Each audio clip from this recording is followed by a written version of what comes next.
Hi all, welcome back.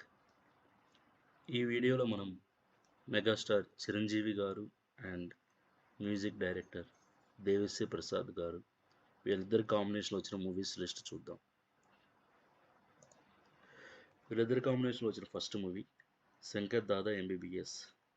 ఈ cinema 15th October 2004లో release అయింది. వీళ్ళిద్దరి కాంబినేషన్లో వచ్చిన నెక్స్ట్ మూవీ అందరివాడు. ఈ సినిమా 4th జూన్ 2005లో రిలీజ్ అయింది. Next movie Shankar Dada Zindabad. ఈ సినిమా 27th జూలై 2007లో రిలీజ్ అయింది. Next movie Khaidi number 150. ఈ సినిమా 11th జనవరి 2017లో రిలీజ్ అయింది.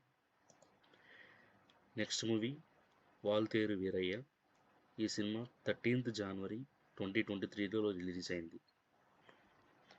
సో మొత్తానికి మెగాస్టార్ చిరంజీవి గారు అండ్ దేవిశ్రీ ప్రసాద్ గారు కాంబినేషన్లో మొత్తం 5 చిత్రాలు వచ్చాయి. Thank you for watching. Thank you.